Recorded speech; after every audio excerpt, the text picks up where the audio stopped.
Islanders Carnival Corporation has released their Q4 and 2024 full year earnings. All the price hikes, all the price increases have led to, no lie, record profits. They've never made more money ever. We're going to talk about how much money they made. Is it right? Is it right? Is what they're doing right? We will share that with you as well. We're also going to share news of a Carnival-owned ship being sold off to another cruise line. We all need some time in the islands. Let's go there now on Island Time.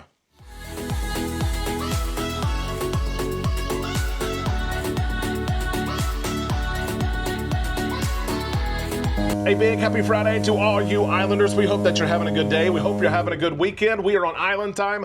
I am Derek. Let's drop our anchors and take some time to relax in the islands together. I've got the Christmas shirt on today. I had to do it. The Friday before a great holiday. We know that many of you are set to travel this weekend and early next week. At the top of the show, first thing, we want to wish all of you well, safe travels to you and yours. We hope that the traffic is light. We hope that the flights are on time.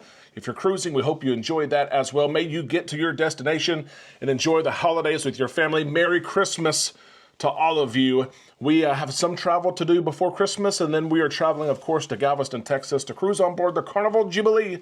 December the 28th, a group cruise. We still have to get all of our group goodie bags, swag bags ready.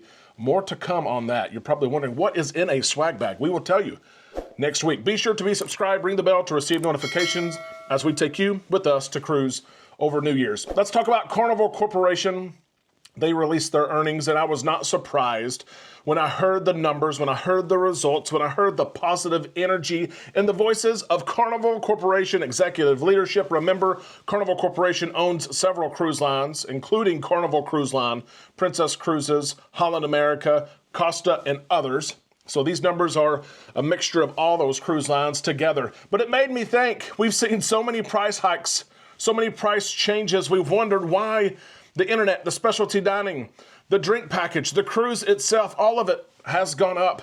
And it's led to, no lie, literally record revenues. They've never made more money. Carnival Corporation has never made more money than they have before. And it makes me think, are the price hikes, are they required? I know that businesses sometimes struggle, restaurants especially, and the only way to stay in business is to raise their price. They just want to stay in business. They want to keep operating to the next year.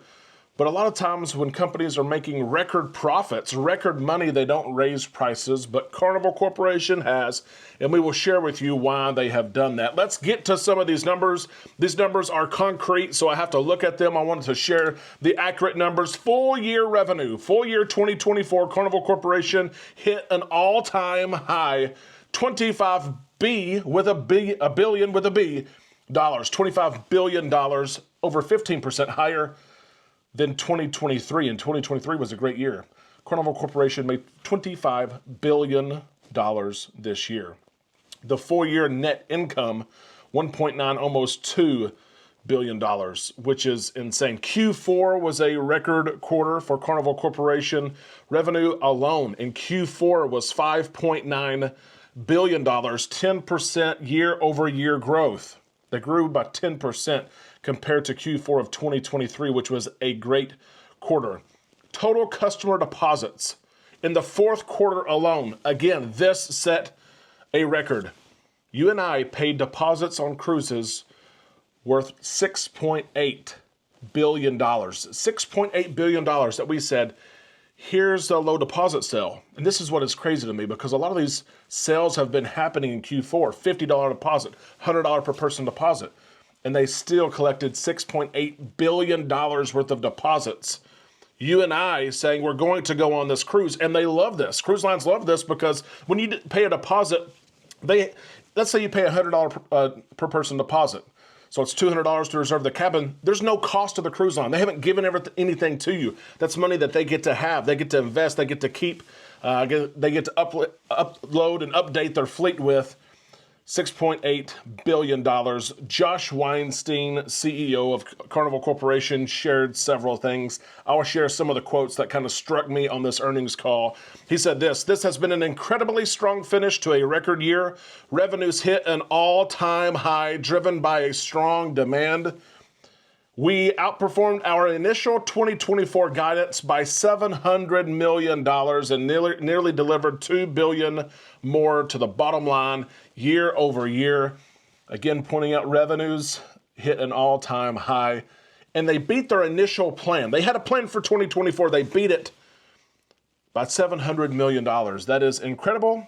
Josh Weinstein will probably get a few extra dollars in his pocket for the holiday. He deserves it. It's been a great year. If you're a stockholder, you are celebrating. If you're just a cruiser and you're hearing these numbers and you're seeing the increase in prices, you're probably thinking, what's going on? We'll talk about that here in just a second. He also said, 2025 is shaping up to be another banner year with yield growth expected to far outpace historical growth rates.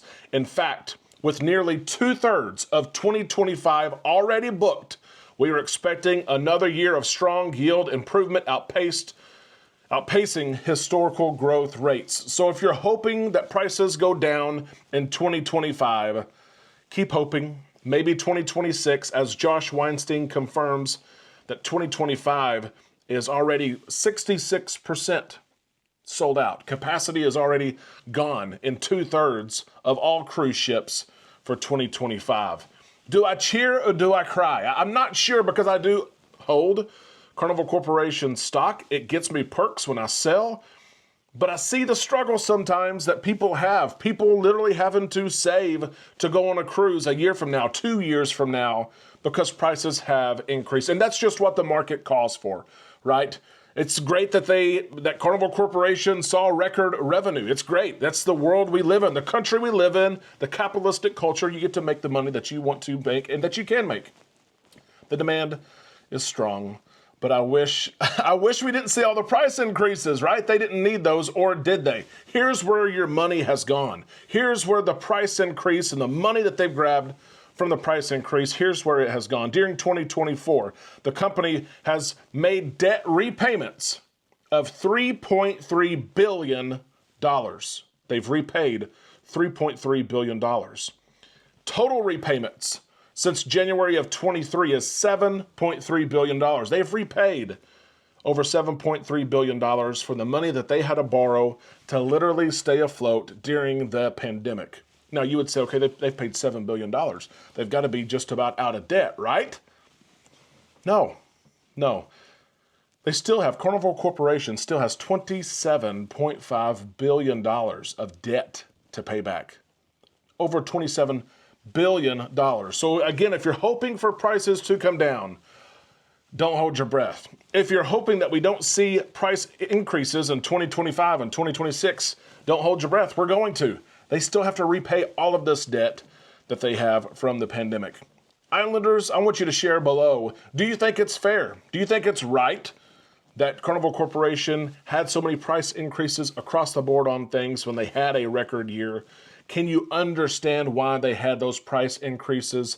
Should they have only increased prices on certain things and not others? Maybe not the cruise itself, which is driven by supply and demand. Maybe they had to. Or maybe they should have just raised prices on onboard experiences. Let us know your thoughts in the comments section below. I can't wait to see your thoughts and opinions in the comment section. I did want to share as well, Carnival Corporation shared they have sold a ship to Resorts World Cruises. The Star Scorpio will sell for Resorts World Cruises. Carnival Corporation announced in June of 2024 that they were going to move P&O Australia, the company P&O Australia, to the Carnival Cruise Line family. P&O had 3 cruise ships operating from Australia: the Pacific Explorer, Pacific Adventure, the Pacific Encounter. 2 of those ships are going to continue to sell for Carnival Cruise Line. They're being revamped right now. But the Star Scorpio most recently sailed as the Pacific Explorer for P&O Australia. She was also the Dawn Princess for Princess Cruises. If you've ever sailed the Dawn Princess, that is the same ship. She still is around. She's going to sail the Middle East. She's going to sail Asian cruises, short cruises, and she's going to set sail in March of next year. A pretty quick turnaround. A $50 million investment's being done on the ship, but I wanted to share that with you as well. Some of you may have seen the headline and a ship came into your mind. You were hoping that Carnival Corporation maybe sold a Carnival Cruise Line ship. Let me ask you this. If Carnival Corporation were to sell a Carnival Cruise Line ship, which ship do you hope that would be? Would it be one of the smaller, older ships? Or would it be a ship maybe that has had issues over the years? The Vista comes to mind. Let us know your thoughts in the comments section below. That is the cruise news for today. We hope that you enjoyed the show. If so, give it a thumbs up. Again, we hope you get to where you're going and celebrating Christmas with. We're going to keep you updated on cruise news. We are here. We're not going anywhere. We have several bookings to make. We have several appointments with you today. If we can help you with a cruise that you have booked or you're looking to book a new cruise, be sure to reach out to us. travel@bookislandtime.com. Until then, we will see you in the comment section below, on our Facebook page, and tomorrow right here on Island Time.